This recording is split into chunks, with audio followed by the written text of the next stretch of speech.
October Films is proud to present Academy Award nominee Emily Watson, Rachel Griffiths, James Gray, and David Morrissey in the incredible true story of sisters torn apart by genius, united by love, Hillary and Jackie. So this is a film that stars Emily Watson and Rachel Griffiths as the British classical musical sisters Jacqueline du Pré, the celloist, and Hilary du Pré, the flute. The film covers Jacqueline's meteoric rise to fame, her alleged affair with Hilary's husband, Christopher Finzi, and her struggle with multiple scoliosis starting in her late 20s that led to her death at the age of 42.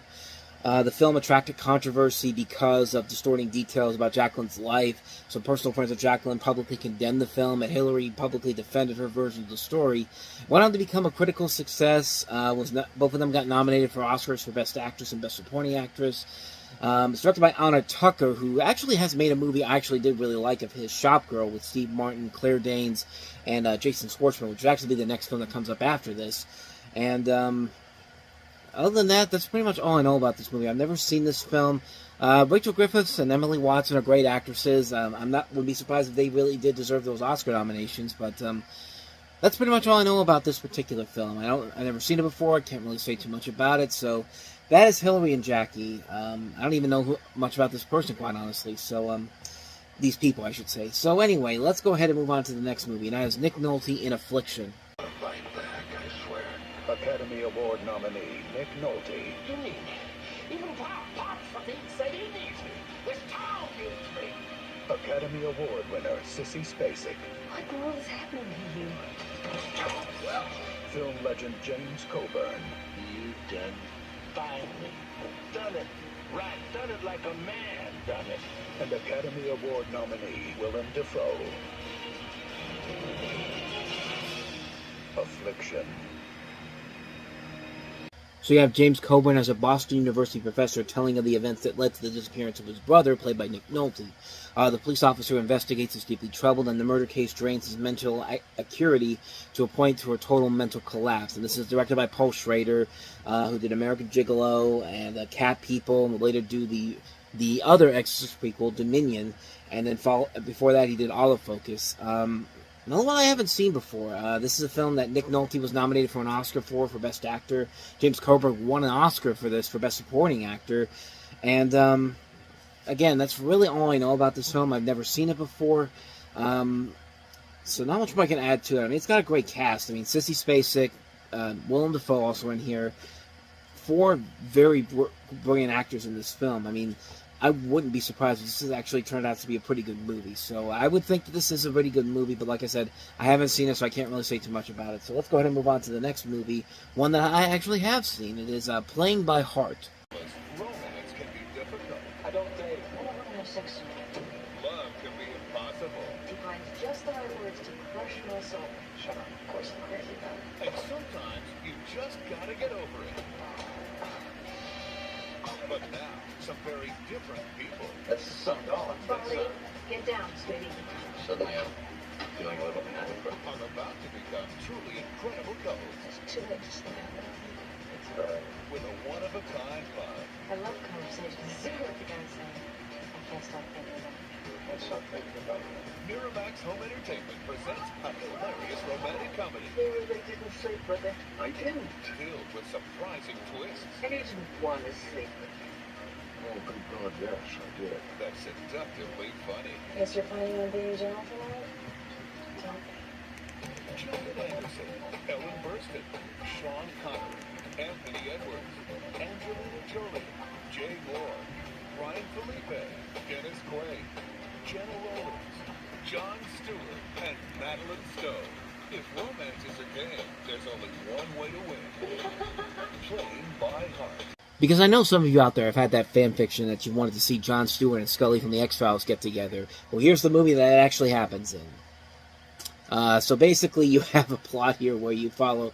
It's kind of like an anthology film where you're following several seemingly unconnected characters, and it's an ensemble work that explores the path of love in its characters' lives. And you see Gillian Anderson, Ellen Burstyn, Sean Connery, Anthony Edwards, Angelina Jolie, Jay Moore, Ryan Phillippe, Dennis Quaid, Jenna Rollins, Jon Stewart, Madeline Stowe, all in this movie.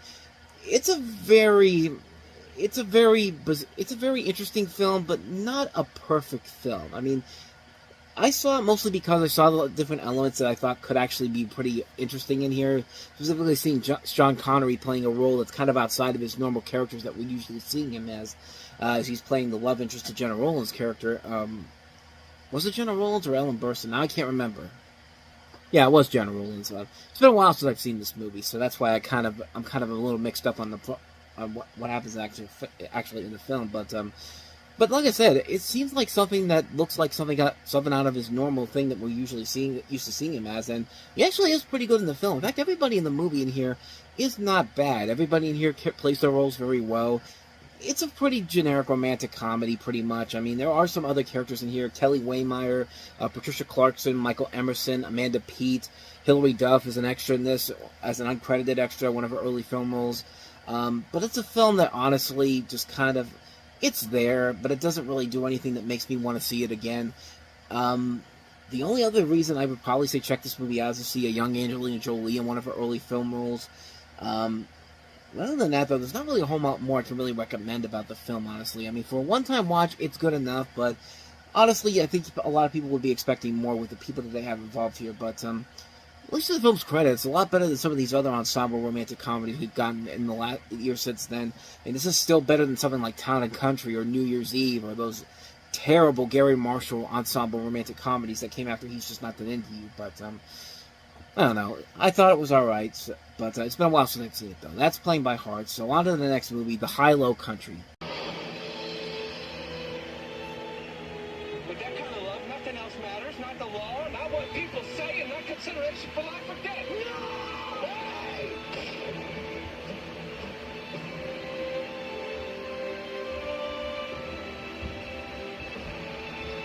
So this is a story about the enduring bond of friendship between two hard-living men set against a sweeping background, the American West, post-World War II in its twilight. You have Pete and Big Boy as the masters of the prairie, but ultimately face trickier terrain than the human heart. This is a film that Sam Peckinpah was trying to get made for a number of years, but unfortunately he passed away before he ever got the chance to really do it. You have Woody Harrelson and Billy Crudup, along with Patricia Arquette. Cole Hauser's also in here, Penelope Cruz, Sam Elliott. Some notable names in here overall.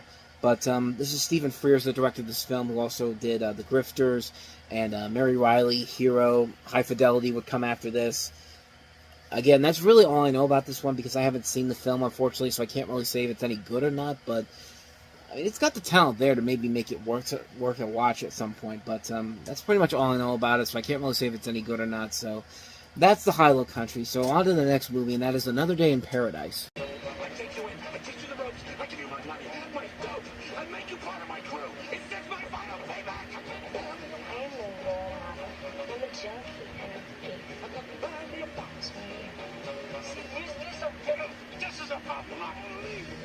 One minute you're Mr. Big Man with Mel, the next minute you're just a helpless little boy. This is not about friendship. This is not about love. This is survival. Taking place in the 1970s, this is a plot that follows a teenage drug addict played by Vincent Kartheiser in another role pre-Mad Men, along with his girlfriend, Natasha Gregson Warner, who are taken in by a middle-aged couple played by James Woods and Melanie Griffith. The pair persuades the teenagers to help them commit a series of increasingly complicated and dangerous drug robberies. It's based off of a novel by Eddie Little, and is actually the second film from this director, Larry Clark, the first film being Kids, which was the much more controversial and probably more successful of the two films here. But I wouldn't know because this is another one that I have not seen before. And got a good cast overall here, but I did not hear a lot of good things about this movie, so this is probably one that, maybe it's probably good I haven't seen this particular film, but I don't know. Maybe it could be worth something in the end, but I don't know for certain because I haven't seen it. So that's Another Day in Paradise. So on to the last movie we have here, Port de Gima.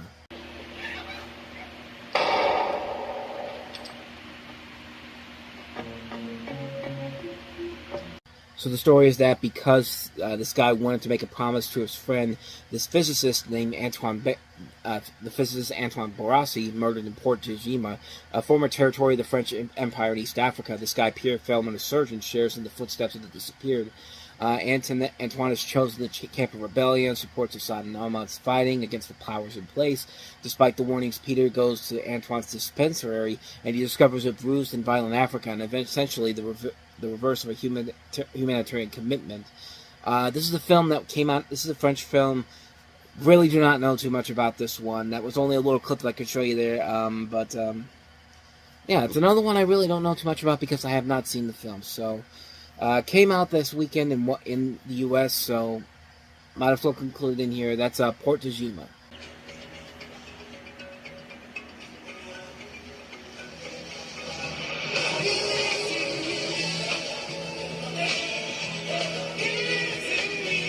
We are part of each other. My name's Cobra. I'm Kiara. Don't worry, Kiara. Pumbaa's coming. The good news is we found your daughter. The bad news is we dropped the warthog on her. One day I won't be here. And I need you to carry on in my place.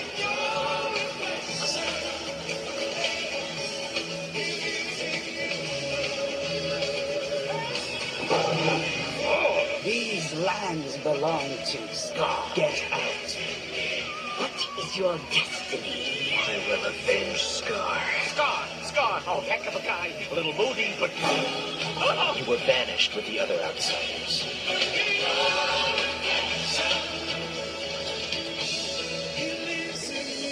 You're one. Roar! Work with me. The Lion King 2, Simba's Pride. The Circle of Life continues in an all-new sequel, only on video, October 27th. Of course, this is a sequel to the biggest animated film of the time. The Lion King, of course, was the big hit. 4 years later, we have a story here that's basically influenced by Romeo and Juliet, and that's according to the director of this film, who said the final draft essentially became a version of Romeo and Juliet, where you have Simba and Nala's daughter, Kiara, who eventually grows up to be voiced by Neve Campbell, who falls in love with Kovu, played by James Marsden, who's a male rogue lion from Banished Pride that was once loyal to Simba's evil uncle, Scar, and separated by Simba's prejudice against the Banished Pride and a vindictive plot planned by Kovu's mother, Zira. Kiara and Kovu struggled to unite their estranged prides and be together. Yet most of the people are back from the original film, with the exception of Rowan Atkinson, who did not return, and of course Jeremy Irons, who was briefly replaced by Jim Cummings in one scene in the film. But yeah, the whole idea of Scar taking in this rogue lion was that when there was never indication that Scar had the time to do so in the first movie. That really sums up a lot of the problems of the film.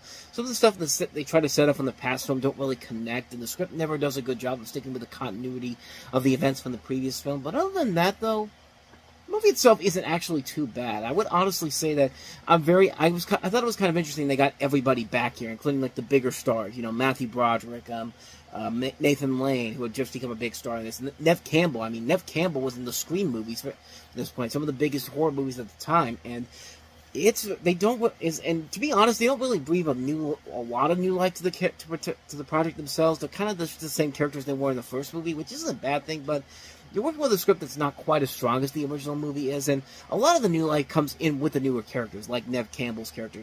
I thought she was a very good addition to the storyline, and her and Kovu, they have a lot of good chemistry together. They have characters like Zero, who's kind of a generic villain. She's played nicely by Suzanne Plachette, and I think her voice just perfectly fits that role. And Andy Dick is the kind of comic relief for the bad guys as Zero's son, and he can kind of get a couple of decent funny moments here and there, but nothing too much more about that one. But from an animation standpoint, it's definitely hard to do to top what the original film did. As far as the direct-to-video movie goes, it still looks pretty impressive. You can definitely tell the budget is clearly in this film. And the story does a good job of taking those homages from Romeo and Juliet, just like the first one did with Hamlet. And it's a script that's handled pretty well here. The songs overall, I think, are very good. I mean, it's a lot of this they are actually some really nice songs featured in the film, written by a whole new group of people that had nothing to do with the original film. I mean, the first song in the film, He Lives in You, is a surprisingly effective counterpart to the first film's Circle of Life that opens the movie up. And probably my favorite song in the whole thing is We Are One, which is like, once you listen to it, I mean, you can't not get it out of your head. And it's amazing that that's the voice of Leonardo and Rocksteady doing the voice of Simba in that song, Cam Clark. And he's pretty good at that voice. I mean, Camp Clark usually can be very good with the voice work he does. And he's a good singer, too. I mean, go watch the Snoopy musical. I mean, he does this musical voice for Snoopy in there, and he makes that work, too. Of all the Disney direct-to-video sequels, this is probably one of the better ones. It manages to keep a lot of the good things that made the first movie a great film, adding some new elements that breathe some new life to it. It's definitely not as good as the first film, but it's a worthy follow-up that's worth a watch. I'd say definitely check it out if you haven't seen it. So let's go ahead and move on to another Disney direct-to-video film, and that is The Brave Little Toaster to the Rescue. Disney presents the final chapter of the daring Brave Little Toaster. The Brave Little Toaster to the Rescue. Toaster, his household pals, and their owner, Rob, We're his oldest and dearest friends. are on an incredible adventure to save their animal friends with the help of a supercomputer. Do something! I'll give it my best shot. But now, their adventure has turned into a race to the rescue. A heroic rescue effort leads to a happy ending for all concerned. Bring home this all-new animated movie featuring 5 original songs. What a day to remember. Remember it just that way. Disney presents The Brave Little Toaster to the Rescue, coming in 1999. Collect all 3 Brave Little Toaster movies only on video. You gotta love how this movie was advertised as the last of the Brave Little Toaster movies, but it's actually the literal direct sequel to the original film. In fact, at the end there, you saw them put that in the correct order. You have the Brave Little Toaster, then this movie, and then the Brave Little Toaster Goes to Mars, and it's really weird. And there's been a little bit of a confusion of when this movie came out. I mean, it says on Wikipedia in 1997.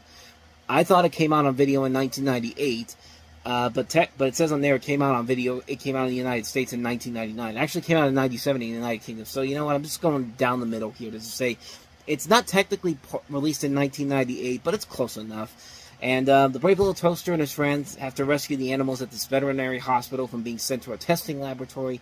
And like I said, here in America, this was released by Disney a year after Goes to Mars. And as a 10-year-old, this was coming out. It was hard for me not to be confused by the continuity of this film, because the baby from Goes to Mars is not in this movie.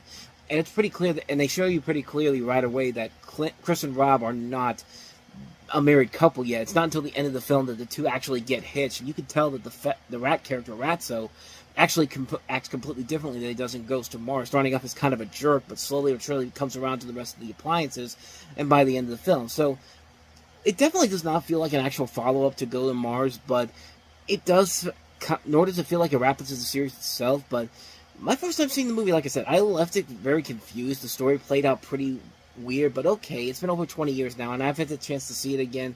And while I wasn't a biggest fan of Go to Mars, I will say that To the Rescue does kind of work as the better sequel in terms of doing an engaging and surprisingly effective story. I was actually pretty surprised at how this held up. I mean, it's not up to the same tier as the original film, but really, it's not going to. But it certainly makes a lot more logistical sense than something like Goes to Mars.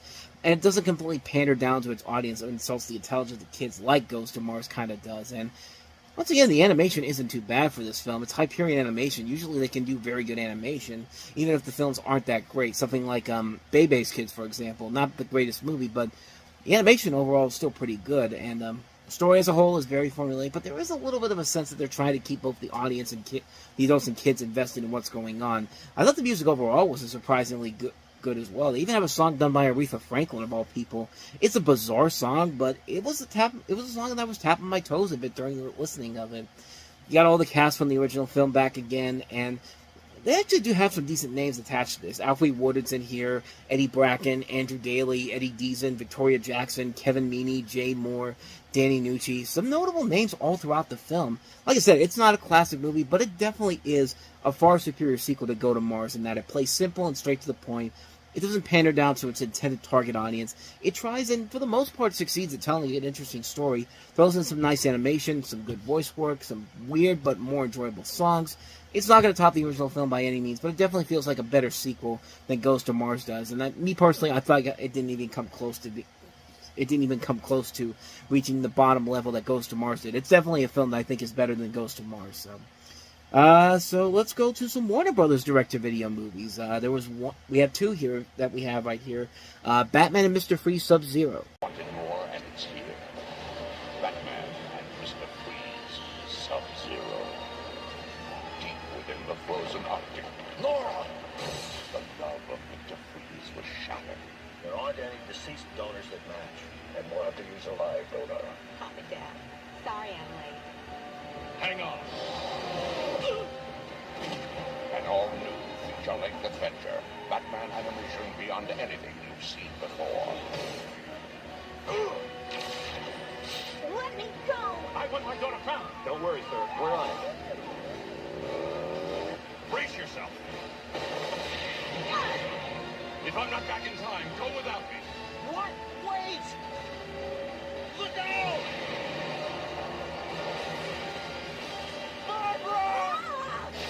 Sub-Zero. From Warner Brothers Family Entertainment. Only. So what happened here is that this movie was actually supposed to be released around the time Batman and Robin came out. But Batman and Robin, of course, ended up being a major, major flop. And so Warner Brothers basically pushed this back to get it away from around the same time period. And yeah, you can tell that Batman and Robin had a huge reason for why this film did not come out when it was originally intended to. But it came out later on in '98, and we should be grateful for it because it turned out to be a pretty good Batman movie.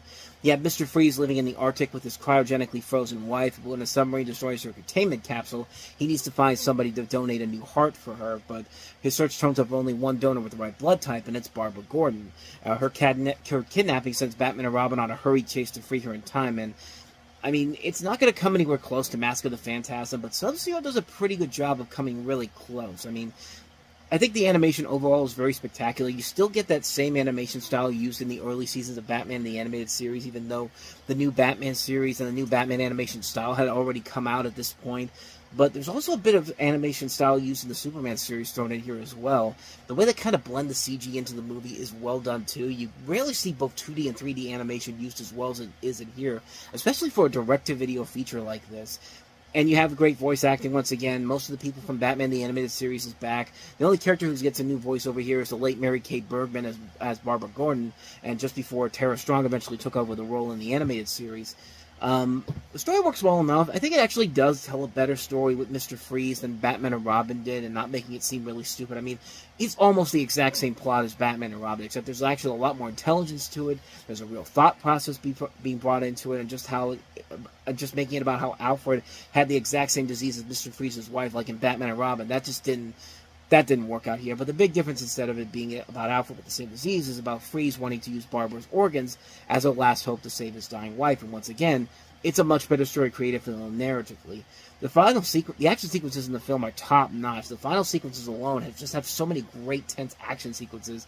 And Joel Schumacher really needed to look at this to make good action for his movies. But it really does come as close to as good as Mask of the Phantasm is. It's got some very small flaws in the storyline, but they don't ruin the enjoyment of the film. It's a film that just works on so many levels. It's one of DC's best animated films. You need to check it out if you haven't seen it already. You will not be disappointed by it. But let's get to probably the overall best movie that came out this weekend, also from Warner Brothers, Scooby-Doo on Zombie Island. They've unmasked over 200 criminals together.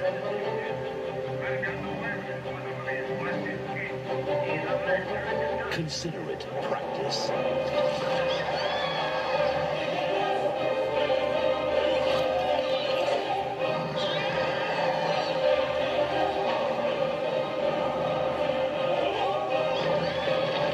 In the world television premiere, it's Scooby-Doo and the gang in a brand new movie adventure. This time, the monsters are real.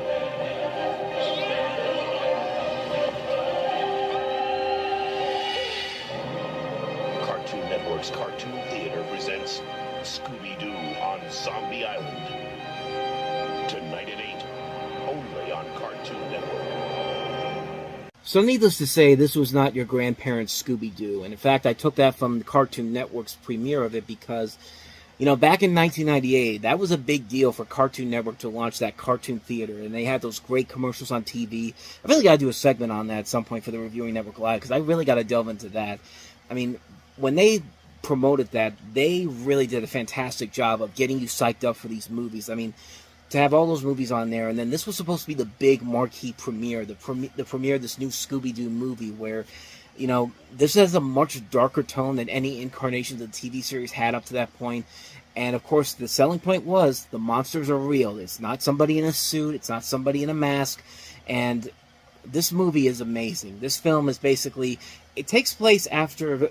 What happens is that it starts off with them solving a mystery, and they do the Scooby-Doo treatment, and then it flashes to a couple years later where everybody's kind of split off, and they all decide to get back together to go on a new mystery, and they go find this haunted Bayou Island to investigate the ghost of Morgan Moonscar the pirate. And this was the first of several Scooby-Doo movies that have since come out since then. 25 years of Scooby-Doo movies on DVD and video, and I mean, just wow. Not only does this movie hold up, but it's still pretty damn scary. There are some legitimately creepy and scary moments in this movie. Some of the zombie creations the film puts together just work so incredibly well in here in terms of creepiness and the transformations of some of these characters. They actually give you some nightmares. I'm not even kidding. I still get nightmares every once in a while watching some of these creatures in here. That's how strong this movie holds up. You can definitely get the sense that the people behind this movie wanted to make a Scooby-Doo movie like something George A. Romero would have directed, and the influence is definitely there. It's interesting because this was around the time that Hanna-Barbera all their properties were being bought by Warner Brothers, and of course everybody bought into Warner Brothers at this point, and they just let them continue making this movie that was so unique and so different from the Scooby-Doo formula. The animation in here is just incredible. This is some of the best animation that Warner Brothers has ever done, and some of the best animation Hanna-Barbera has ever done. The writing overall is great. The visuals are impressive. The voice acting is top-notch. The soundtrack featuring the Third Eye Blind version of the song is so well done. It fits the mood of this film incredibly well. Now, granted, future films in the series would eventually go back to having the formula of the guy in the costume again, but honestly, you know, Scooby-Doo and the Witch's Ghost and Scooby-Doo and the Alien Invaders are still pretty decent films. There was a huge streak of lackluster films, and they even made a sequel that was downright terrible to this film, where they basically retconned the whole thing and basically said, no, everything that happened on Zombie Island in the original film never happened in real life. It was actually a fake thing altogether. And just like, you sons of bitches. I hate that second sequel so much, but I just pretend that doesn't exist. But if you're looking for a good, fun animated movie this Halloween, go see Scooby-Doo on Zombie Island. Give it another watch, because it not only holds up, but it holds up a lot better than I think anybody could have ever imagined. It has great animation, great voice work, great writing, great scares. This is definitely one of the definitive Scooby-Doo projects ever. And even if you're not the biggest Scooby-Doo fan, you can still find so much stuff in here to admire about this movie. It's one you should watch every Halloween. I do my best to try to watch it every Halloween. It's one of my favorite Scooby-Doo projects ever. It's definitely worth the watch. Definitely check it out. The next sequel we have here, not so much. Going back to the Disney vault, and we have here Pocahontas 2, Journey to a New World. Pocahontas took us on a breathtaking adventure in a Disney motion picture classic. Now the adventure continues in a brand new world premiere movie coming only to video. Pocahontas 2, Journey to a New World. It's a new epic chapter from the Pocahontas legacy, as Pocahontas and her friends embark on a fun-filled adventure in the new world of England, where they'll meet new friends and fight for the future of her people. It's an unforgettable new story with all your favorite characters from the original movie and 5 great new songs. Pocahontas 2, Journey to a New World, a brand new world premiere movie only on video, summer 1998.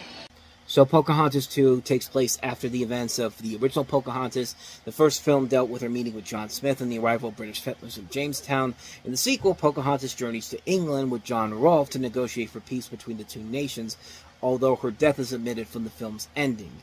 And as far as the direct-to-video sequel to Pocahontas goes, I mean, it does kind of keep what makes the first movie worth the watch, but from an animation perspective, it's just okay. You can definitely see the budget in here. It's very lackluster compared to the original film, but it isn't the worst thing ever. I mean, it's a typical Disney budget formula. I mean, this isn't going to be a Land of the Lion King 2, but the voice work overall is nicely done. There are a couple emotional moments in here that actually did kind of work, but the basic story is just a dull fish out of water story. Let's take Pocahontas and bring her into England. Let's take her into a completely different place that she doesn't fit in. And let's make sure she's in the princess dress, because we got to sell the dolls to the girls out there. Bottom line, not a very good movie. Certainly not bad by any means, but it's just okay for what it is. For a one-time watch, I didn't mind it so much, but it's one I rarely have had the urge to go back and watch, and probably for good reasons. So Anyway, let's go ahead and see what MGM has doing this year. MGM has a couple of movies that are direct-to-video as well, based off of some of their properties. Here's one of them, An All Dogs Christmas Carol. Give your family the biggest doggone present ever. It's gigantically humongous. An All Dogs Christmas Carol, premiering only on video. Charlie and Itchy are on their most incredible adventure. It's up to you to save Christmas. And this time, they'll be going where no dogs have gone before. Bring home all the fun and enchantment in this brand new holiday classic. God bless us, everyone. An All Dogs Christmas Carol, available now.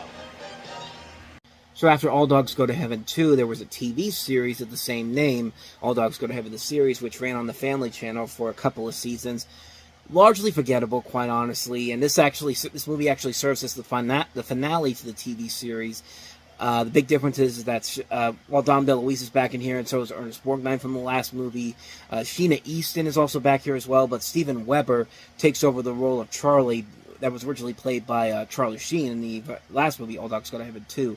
And here you have them getting back with Sasha and the gang to have a dickens of a time as they try to save Christmas from Carface, and a demon named Belladonna, who's basically the devil version of, what was the Annabelle from the original film, and who wishes to use the dogs all over the world to ruin Christmas forever. And you would think it'd be so easy to do an adaptation of A Christmas Carol, but with All Dogs Go to Heaven, but surprisingly, they make it more complicated than it has any right to be. I mean, this is a film that is just so all over the place. They try to add these different new elements to the storyline to make it, just to give it a kind of an edge to other adaptations of the story, and it just doesn't work. It's a film that just really feels like it had to be there because they want to make money off of this, and they want this to be played on TV for years and years to come because it's Christmas, and studios and networks will find a way to look for stuff to get out there so they can have it played on TV every year.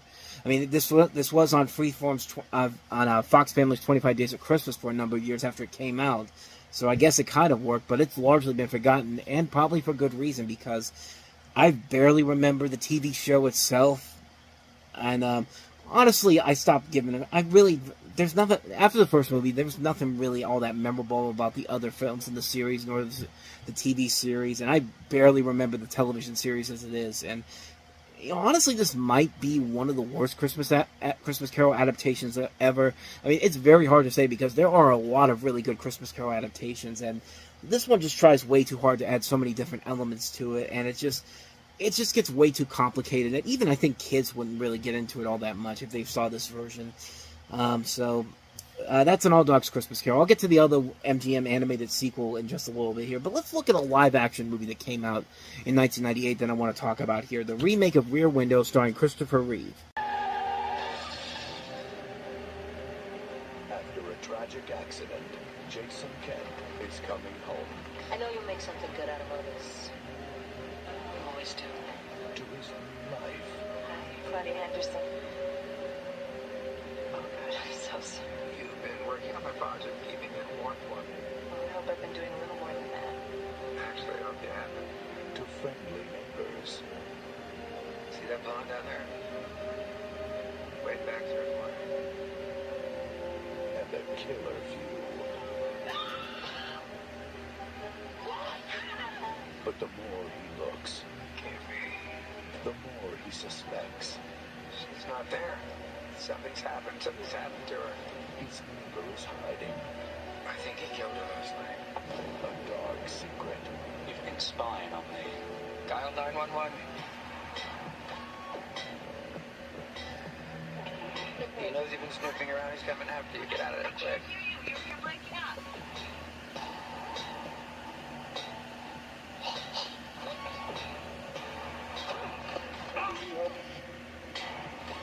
Do you think I'm crazy? You're not crazy. Just imaginative.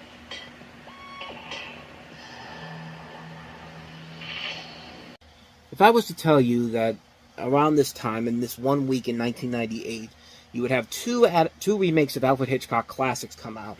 One was a made-for-TV movie for ABC, and the other was a big-budget Universal project with Vince Vaughn and the director of Good Will Hunting. Which one do you think would probably be the best of the two movies?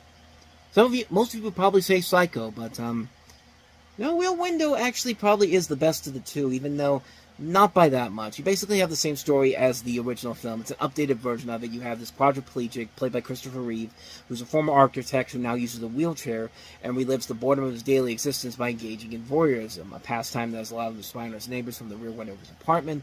He witnesses the sculptor, Julian Thorpe, played by Richie Coster, viciously beat his wife, Eileen, played by Allison Mackey. And he reports the incident to 911, and the police removed him from his home. Thorpe was released the following day. In the night, Jason Kemp hears a blood-curdling scream from the courtyard. From the moment on, Eileen is missing from her apartment, apparently replaced by another woman, and Jason, certain she was murdered by her husband, tries to convince her colleague Claudia, played by Daryl Hannah, nurse Antonio, played by Ruben Santiago Hudson, and friend Charlie, played by Robert Forster, that his suspicion is true. And you can pretty much tell where it goes from there in terms of the story, and it's not the best remake of this story, and of course, nothing's going to top the original Alfred Hitchcock classic with Jimmy Stewart, but this is still much better than the Psycho remake. At least this one isn't trying to add saying it's a shot-for-shot remake and then adding more shots into the film for no reason whatsoever. At least this one was at least trying, and I thought Christopher Reeve overall was inspired casting in here. I mean, he does a pretty good job in this role, and sadly, he kind of fits the role well after what happened to him a couple years prior to this, but he is given a solid performance in here, as is Daryl Hannah, as is Robert Forster. There's a lot of good elements to the film that I did really like about it. Is it a great film overall? Not really, but it definitely is a lot better remake than something like Psycho was. The Psycho remake was just a mess on so many levels, but this, you can at least look at this and see they were trying. Maybe it didn't work all the way through, but at least it's a lot better than what was in theaters a couple weeks after this came out, So yeah, that's Rear Window. So let's go ahead and get back to the direct-to-video animated films and go to another MGM animated sequel. And as much as I hate All Dogs Christmas Carol, this one I probably hate even more. Secret of NIMH 2, Timmy to the Rescue. What? The most fun-filled adventure of the year is coming only to video. The Secret of NIMH 2, Timmy to the Rescue. Awesome! When the mice of Thorn Valley need a big hero, We're on a mission! only a little mouse named Timmy can save the day. We got to save my parents. Let's go! Share all the fun. Bring the adventure home to your family. That's my boy. The Secret of NIMH 2, Timmy to the Rescue. Buy it for your family today. Oh god, I hate this movie. Not only is it a sequel to one of my all-time favorite movies, it's a film that has nobody involved from the original film, and it's directed by one of the guys who was most notably known for his work on Batman the Animated Series, and it's just a mess. It's a mess of a movie. The sequel is basically you have Timothy Brisby, the young kid who, of course, was the sick kid in the original film, and the young son of Mrs. Brisby and her late husband, Jonathan. They travel to Thorn Valley, hoping to become a hero like his father. There, he meets a young female mouse, voiced by Hynden Walsh, who you know as the voice of Starfire on Teen Titans. They learn that the mice presumed dead during the NIMH escape are still alive, so they mount a rescue operation, but they don't tell you what exactly happens at the end of this, and if you've seen the movie, you know exactly what I'm talking about. The levels that this final climax goes into is unbelievable. Like, the movie up to that point is just a bad movie. It's mostly because they built this kid up in this town to be just like the father in the previous movie, even though Mrs. Brisby did a lot more than her husband did in the first movie, and she's barely mentioned in the film whatsoever. She doesn't have her own statue. Nobody barely mentions her accomplishments and what she was able to do. Like, everybody just had their memories of race a la Men in Black. It's just like, do these people not forget that Mrs. Brisby played a huge part in the events of the first movie and saved all those rats from the first movie? And, like, this film completely ignores every single bit of it. It's just like up to that point, like, the first 2/3 of the movie are not that bad. They're just are not as bad as you would think, as it eventually would become. It's mostly bad because it just basically pretends that Mrs. Brisby did absolutely nothing in the first movie, honestly. Like, she didn't do anything that she did in the original film. She's just kind of a pushover. It's all about Jonathan. It's about her son because, because men rule the world in this universe, I guess. But then we get to the third act, and then it just goes completely against the wall. There's a part in the film where Martin, Tim's brother, gets kidnapped and sent to NIMH, and when they get to NIMH, they realize that Martin has become the bad guy, and is voiced by Eric Idle, who's playing this weird, bizarre, evil version of this character that is just so out of left field, and it's just like, what the hell is even going on here? And it's just like, nothing about this makes any sense whatsoever. Like, why is Eric Idle even in here to begin with playing this character? Why are we even doing this? Like, why are the... It's like, nothing about what they're doing here makes any sense whatsoever, and it's sadly just completely... It just pushes the film to a level of badness that's just... You have to see it to believe it. Like, you honestly have to see it to believe it. I would honestly say, see this movie just to see how crazy it gets. Because it gets crazy when it's all said and done. It's an unbelievable mess of a film. Just a bad, bad movie. Really bad film. Secret of NIMH 2, Timmy to the Rescue. I'd say avoid it like the plague, but see it just to see how BF insane it gets. Because it gets crazy when it's all said and done. So, on to the last film we have here, Fern Gully 2, The Magical Rescue. Daddy's back. In Fern Gully 2, The Magical Rescue. He's in the air. Mayday, mayday. He's over the top. Survey says. He's totally out of control. And he's taking all his Fern Gully friends along for the ride. Only on video, it's an all-new animated adventure featuring brand new songs. Fern Gully 2, The Magical Rescue, coming to video March 17th. I would say this is as bad as the original film, but I don't even think the original film was all that great. I saw the original film, thought it was alright, but nothing too spectacular. So when they made this movie, I largely ignored it. You basically have the story of the fairies of Fern Gully that must venture outside the rainforest to rescue several young animals who were captured by poachers, and instead of Krista from the last film, who's completely, kind of like with Mrs. Brisby in The Secret of NIMH 2, completely unnecessary in this film. We're basically following Pips and his crew. And by the way, nobody comes back from the original film here. Not Robin Williams, not Christian Slater, not I can't remember who plays Kristen now from the first movie. Samantha Mathis, that's who it was, but yeah, none of them come back for this movie. The animation doesn't look too bad, but the whole story doesn't really work all that well. The whole movie is about rescuing these animals, but Pip and his friends get too distracted by the park that's somehow in the middle of this forest, and television and cars and all these different things, and they are really pointless characters in this film. They have no other representation of what they want to do here. Is what their goal here is. Like, they get so distracted by everything, and I mean everything. They get so distracted by so many different things. It's just like, what are we even doing this for? Like, these animals would be dead by the time they finally realize, oh, we have to get to these people, these animals, I should say, and it just doesn't work. The bad guy is your typical stock Saturday morning cartoon bad guy. Nobody really does anything of importance here. The jokes aren't funny. The animation isn't that great. I mean, I take that back. The animation isn't bad per se, but it's nothing memorable. It's just kind of there, and it just feels like a bad direct-to-video sequel. And a lot of these sequels that we've looked at on the show today, most of them kind of have the same trailer that they sell you on. They have it talk about all your favorite characters are back, and we have all these different songs in here that you're gonna love, which 9 times out of 10 you don't really love when it's all said and done. And this movie has no great songs in it. It's just a largely forgettable film for a film that wasn't great to begin with, but I don't know. The kids liked the first time, and it was a big hit for them, so let's make a sequel. Why not? So, anyway, that's Fern Gully 2, The Magical Rescue. There's a time to obey. We do things around here my way. You understand that? A time to follow the rules. And then there's a time. This is your opportunity. I don't want your life. To tear it up. You don't always have to do the right thing. He was better than football. Can I have your autograph? Right here? James Vanderbeek's Varsity Blues, rated R, starts Friday in theaters everywhere. So this was coming right after James Vanderbeek kind of made his presence known with Dawson's Creek on the WB, which had only premiered a year prior to this movie coming out. And you basically have the story here of a small-town high school football team through a tumultuous season in which the players must deal with the pressures of adolescence, their football-obsessed community, while having their overbearing coach constantly on their back. And in the small town of West Cannon, Texas, football is a way of life, and losing is not an option. This is a plot that we've seen done over and over again. There's been many other movies that have been pretty much like this. Much better films, stuff like Remember the Titans, Friday Night Lights, but Varsity Blues definitely deserves to be up in that caliber.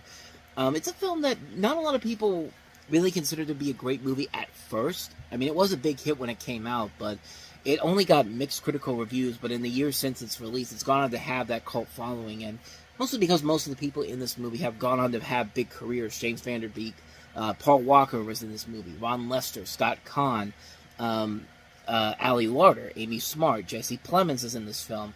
The biggest veteran star of the film is John Voight, and he plays the coach of the film. And the movie just really, it's just a really well-made film. It fits the mood of an MTV movie. It doesn't feel like the MTV that we have nowadays, where it's just nothing but really bad reality TV shows and stars that are not really that big stars. It's just a film that just fits the mold of what MTV was like back in the day, and their style is definitely all throughout this movie, but you can still get an appreciation of it, even if you're not the target MTV audience in this film, and it just has so many memorable moments to it. I mean, what more do I even to say about Ali Larter's character in the whipped cream bikini? I mean, come on, it's just such a memorable moment in that film that just sticks with you after all of these years. And the movie itself is just a ton of fun. It's a really well-made film. It definitely delivers on everything that it promises, but then it gives you a little bit more with the talent that they have on board. It's a really good film, and I am glad to see that it has gotten the following that it's gotten over the years. It's kind of a required viewing film if you like these type of films like Friday Night Lights and Remember the Titans and stuff like these underdog sports dramas. I mean, this is required viewing, honestly. It's one you should definitely check out if you haven't seen it already, so... that is Varsity Blues, so let's go ahead and move on to the next movie we have here, and that is Val Kilmer in At First Sight. Yeah. Cool. You think it's cool? You are. How much would you risk? Have you ever wondered what it would be like to see? How far would you go? To discover love. So we're not talking eyes here, we're talking the heart. Val Kilmer. I don't belong here. I'm not meant to see. You'll see a lot, but none of that matters if you lose sight of what you want. Mira Sorvino. He just moves me. At First Sight. Rated PG-13. Starts Friday, January 15th. Before I say anything else, I gotta say, that shot with the cab was actually pretty cool. It's one of the few things that I can honestly say that's kind of positive about the movie. You have Val Kilmer as a blind man who has an operation to regain his sight at the urging of his girlfriend, played by Mira Sorvino, and he must deal with the challenges to his life. This is based off of a book called, an essay from Olivia Sacks' 1995 book, An Anthropologist on Mars, called To See and Not to See, and it's actually inspired by the true story of Cheryl Jennings. This is directed by Irwin Winkler. Irwin Winkler, of course, is the director of such films as The Net, Night in the City, Guilty by Suspicion, a longtime producer as well. And the pieces are there for something really entertaining, but it has a good premise. It just kind of falls into the category of, this is one of those films that's trying to win Oscars, is trying to get a cheap emotional out of you. And it has just a great cast overall. Sorvino, Kilmer, Kelly McGillis, Steven Weber, Bruce Davison, Nathan Lane. I mean, there's a great cast involved in here. Just not enough there to really make it stand out as anything unique or interesting. And plus it has a $60 million budget. I have no idea where that $60 million went to. I mean, it's a film that had some potential to it, but it just didn't live up to it. It's kind of the typical January type of film where you can see the potential and it just doesn't really show up when it's all said and done. It's just kind of buried by the studio. And you can definitely tell why, but could have been something interesting. It just wasn't, unfortunately. So, which is probably one more you could say about our next movie, and that is Virus. Something came into the ship. From the producer of T2 and Aliens. It's a life form, unlike anything we know. It's a new form. Oh my god. Terror. Let's go! Deadly what wanted from us. You want us to spend points? Virus. Rated R. Starts Friday, January 15th. The theaters everywhere. A movie so terrible that Jamie Lee Curtis herself called her the piece of shit. I mean, she's literally quoted by saying that, but this is based off of the comic book of the same name, telling the story of a ship beset by a malevolent extraterrestrial entity that seeks to turn humanity into cyborg slaves. It's basically a mix of Alien and the Terminator, which makes sense because the producer of this is Gale Ann Hurd, who also produced Aliens and the Terminator. And you have William Baldwin along with Donald Sutherland among the cast. The director of this is actually the man who did the co-direction for the Terminator 2 3D show at Universal Studios, and he was basically given the film the chance to direct this following that, and read the script, didn't like it, read the Dark Horse comic that was expanded to a script, and they were initially planning to pass on the film, but then he eventually became involved when Cameron was working on Titanic, and Cameron gave him some advice to change the film, so he liked it. So Bruno essentially left Titanic and essentially agreed to direct this film, and the end result is a very, very mediocre film that just pretty much is kind of like every movie that we talked about. Aliens, Terminator, I mean, it's very much like Deep Rising from the year prior. I mean, it has a lot of similarities to much better movies, and like I said, Jamie Lee Curtis himself literally called it a piece of shit, saying that would be the all-time piece of shit. It's just dreadful. That's the only good reason to be in bad movies. That's when you have friends.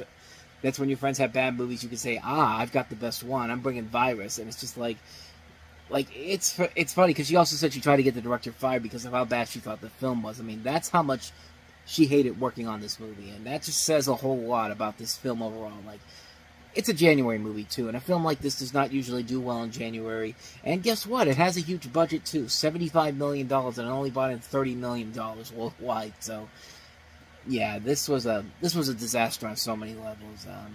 Virus. What more can I say about it? But let's go ahead and get to the last film we have here. Annette Bening and Robert Downey Jr. in Dreams. They're hunting, looking for another victim. She dreams his crimes before they happen. And I've been dreaming of you. Get out of my brain. Get out of my brain. And there's only one place to stop him. How do you know me? I'm not telling you. You think you can scare me, you sick? You can scare me, scare me, scare me. Annette Bening, Hayden Quinn, Robert Downey Jr. In Dreams, rated R. So you've got Annette Bening playing this housewife who's married to a pilot, played by Aidan Quinn, and their little daughter Rebecca is their pride and joy. When a stranger kidnaps a girl, Claire dreams about the man, but Detective Jack Kay ignores her concerns. He's played by Stephen Ray, but when Rebecca disappears during a school play, Claire learns that her visions were actually premonitions, and she is connected to the killer, played by Robert Downey Jr., through her dreams. She has a nervous breakdown, tries to commit suicide. Her psychologist, Dr. Silverman, sends her to a mental institution, and soon she finds out that her husband will be the next victim of the serial killer. Furthermore, the serial killer was interned into the same cell in the hospital where she is. Will Claire be able to save Paul? I mean,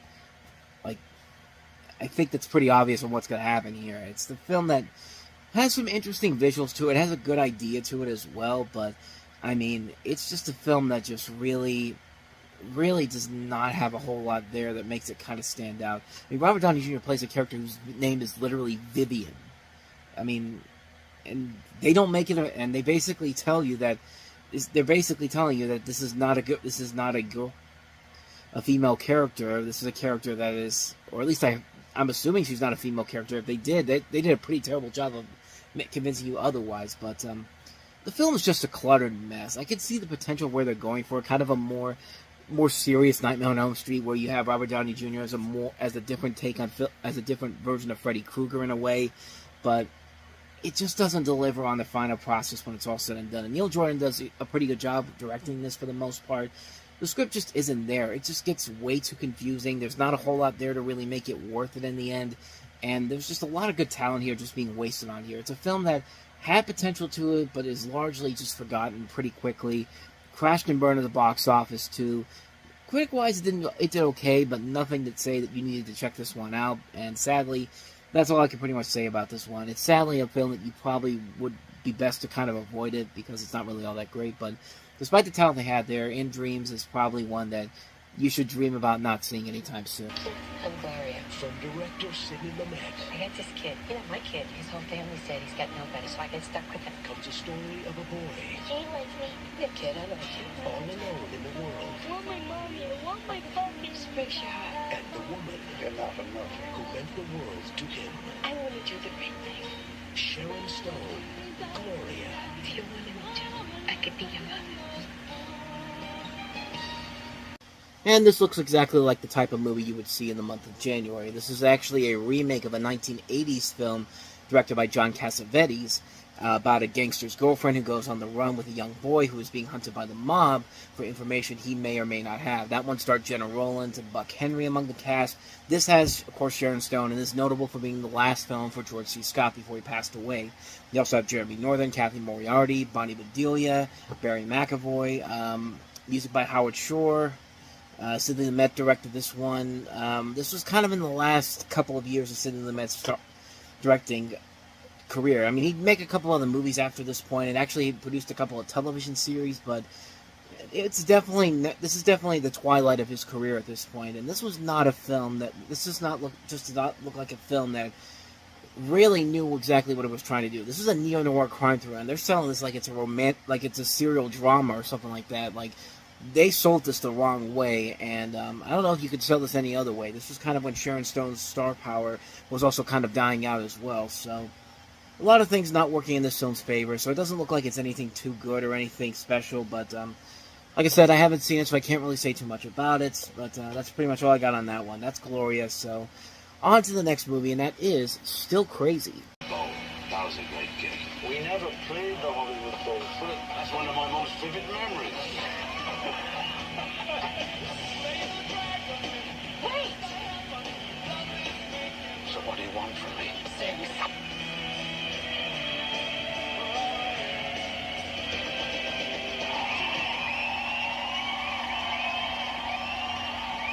Still Crazy. Sign this, please.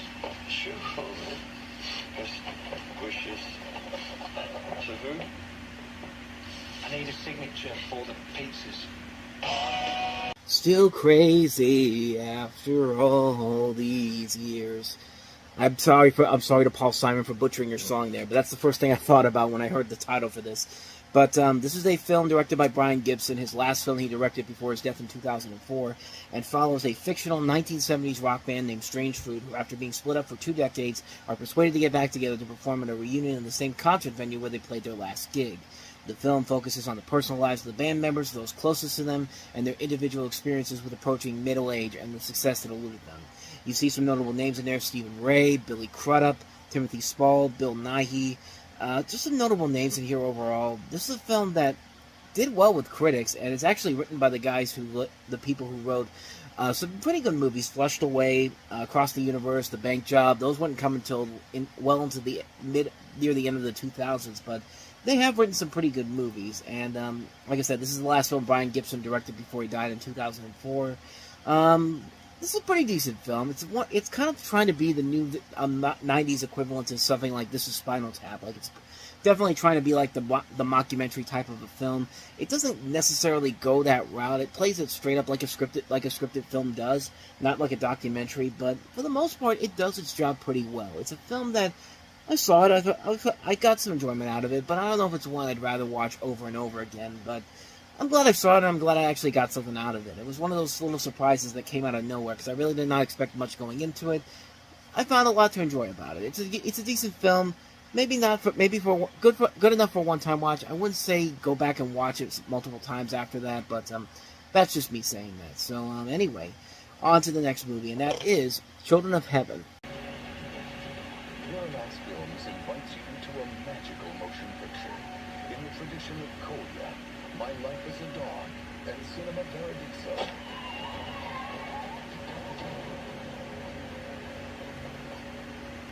So this is a film about a brother and sister and their adventures over a lost pair of shoes. This is a Iranian family drama, and this was actually nominated for the Oscar for Best Foreign Language Film in 1998, but it didn't get a release here in the U.S. until well into 1999, almost 2 years after it first came out at the Tehran Film Festival. Don't know too much about it, honestly. I've never seen the film, so I can't really say if it's any good or not, but it has decent reviews to it. Actually, really good reviews for it, and I mean, it was in the same year. It was nominated in the same year that Life is Beautiful was nominated, and that film was just easily going to win that one pretty easily after all the success that Roberto Benigni got from that, the critical success he got from that. But I don't know. This one could be pretty decent, but I don't know too much about it, unfortunately. Nor do I know too much about the last movie we have here, and that is My Name is Joe.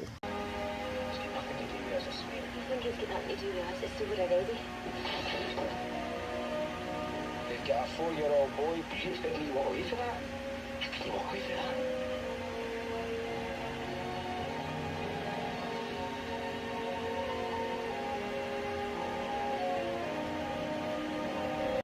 So you have Peter Mullen playing Joe Kavanagh, who's an unemployed recovering alcoholic in Glasgow, Scotland, who meets and falls in love with a health visitor, played by Louise Goodall.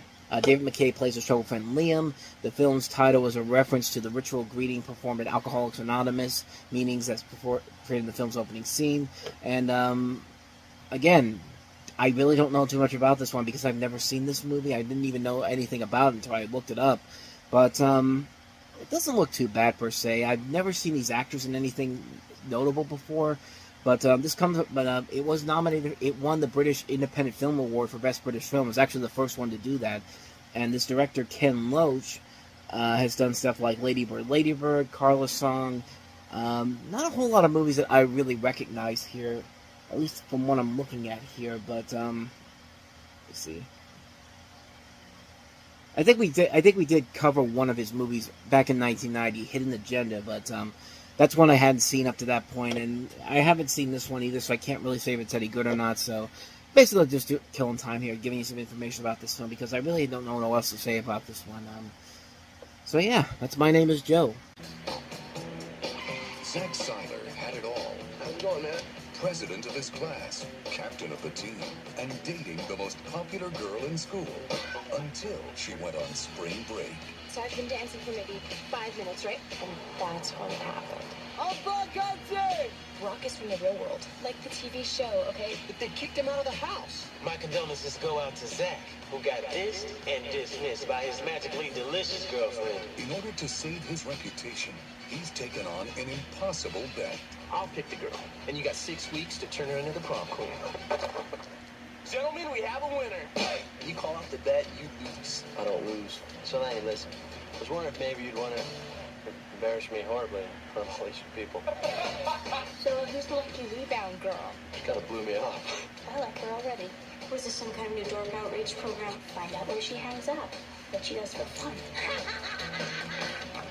Don't tell me you guys are on a date. No, we're just friends. She's just like Julia Roberts in Pretty Woman. Yeah, except for that whole hooker thing.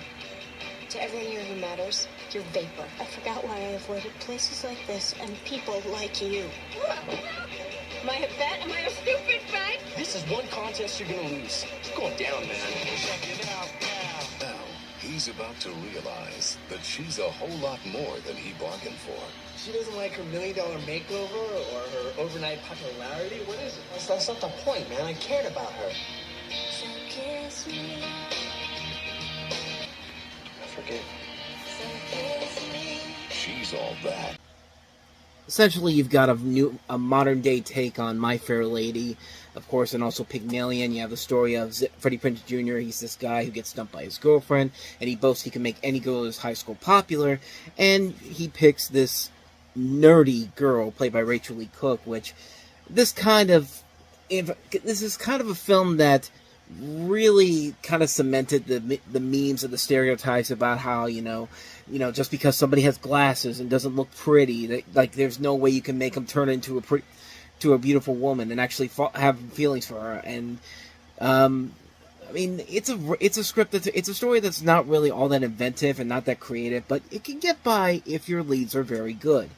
And in this case, it works here. I mean, Freddie Prinze Jr. and Rachel Lee Cook, they do have some really good chemistry together. You really do like seeing them work off each other, and you do believe they eventually do get together at the end. But the script overall is the major flaw of the film. I mean, you can pretty much tell where this is going to go. You know, the liar reveal is going to get put into this. There's going to be the third act breakout. There's going to be that moment where they have to get back together, and you know, we've seen this done over and over and over again, and like I said, it can work if your two leads can really make it work on its own, and they do work very well here. I really do like Freddie Prinze Jr. and Rachel Lee Cook in this. I mean, they do a very good job here with the material given to them. You see early film works from other people in here: Matthew Lillard from the Scream films, Paul Walker, pre-Fast and Furious, Usher in here once again, his second film in a month with The Faculty, Jodie Lynn O'Keefe, Kieran Culkin's also in here, Kevin Pollak. I mean, it delivers pretty much everything you could possibly ask for. Some interesting things about this movie is that even though Arlie Fleming Jr. is credited as the only writer on this, M. Night Shyamalan actually said he polished the script for this while he was adapting Stuart Little, which came out at the end of the year, and while he was also writing the script for The Sixth Sense. And that's pretty interesting things to say about that. Like, it's interesting that Shyamalan had a hand on this before he eventually became the Shyamalan that we all know him for. And you can definitely tell this took a lot of inspiration from the works of John Hughes. I mean, trying to create something like the Brat Pack days, and I think they did a pretty good job with it. Like I said, the story is not that great. The story overall is been there, done that, but it works mostly because of the people that are in the cast. They make it work. The chemistry works well with the two leads. It delivers everything it promises. Don't go in there expecting anything too great or too spectacular, and you definitely get something nice to return. It's a nice comfort film. Like, it's a film that really has no right to be as good as it is, but it works fine for what it is. So that's She's All That. So let's go ahead and move on to the next movie here. Rosie Perez in The 24-Hour Woman. I don't want to be pregnant anymore. You can't get all emotional about it. Oh, shut up! I'm sorry I'm so emotional, okay?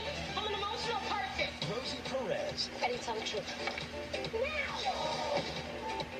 In a comedy that shows us that sometimes letting it all fall apart. Wait, why are you doing this? What did I ever do to you? You said that we were a team, remember that? Can help keep it all together. She did fire around her too, but it was just her husband. The 24-Hour Woman. This fall on NBC. I'm sorry, I cannot listen to that voice and not think of an NBC TV promo. And this movie looks like a bad pilot for an NBC TV series. You have Rosie Perez trying to be the perfect mother and TV producer, but finds trouble in juggling both. I mean, this literally sounds like a show you would see on NBC, or at the very least, a Lifetime movie of the week. You have her, Marianne Jean-Baptiste, Patti LuPone, Karen Duffy, Melissa Leo, Wendell Pierce, Chris Cooper in here. I don't know. Like, I haven't seen the film, so I can't really say for certain. I do like Rosie Perez a lot. I like her as an actress. She's been in a lot of great stuff, but this movie really does not look like anything more than a television pilot blown up for the big screen. I mean, this feels like a story that could have easily been an NBC TV series. I mean, whoever was doing the marketing on that, you shouldn't have gotten the guy who's best known for the NBC promos to do that, because that's all I can think of when I look at this trailer for this movie, is that this is a promo for an NBC series that barely lasted one season. And considering that this film did not do so well, only bringing in $100,000 over a $2.5 million budget, that's probably why it was dumped in January. So that's a 24-Hour Woman. So let's go ahead and move on to the last one we have here, A Cool, Dry Place. See, this is going nowhere fast. Sex and starting over. Star of Swingers and Psycho Vince Vaughn, chasing Amy's June Lord Adams. A Cool, Dry Place. Speaking of using narration for really bad reasons, that was not a good trailer that I just saw for that film. You have a single father balancing his work as an attorney and the care of his 5-year-old son and his work as a high school basketball coach in rural Kansas when he moves after his wife abandoned him in Chicago. Just as he starts to develop a new relationship with a veteran's assistant, his ex-wife suddenly reappears and wants to reassert herself in her husband and son's life. On top of the romantic conflict, he's also suddenly present with the opportunity of a lifetime to join a major firm in Dallas. Vince Vaughn, of course, is in here. Monica Potter, Joey Lauren Adams for Chasing Amy. This is directed by the guy who did Dangerous Minds, and you would think that a film following the success of Dangerous Minds, you'd think a follow-up film would be something that they want to put this out in as many theaters as they could, but this thing was dumped in theaters, and that really should probably tell you everything you need to know about this film. I mean, it just doesn't feel like a film that they really were very much in the... Fox really believed in it. I don't think they really did believe that this thing was going to be anything successful, and that's why they kind of dumped it in January, and it definitely looks like it's not a film that would have worked. That was clearly not what they wanted, not what they envisioned. So they basically just dumped it, and it's been largely forgotten ever since. And maybe that's probably for the best. Don't know for certain because I haven't seen the film, but that's just what I get from this trailer. That trailer looked like it was trying way too hard to be something that this movie probably really is not. So, with that said, that is A Cool, Dry Place.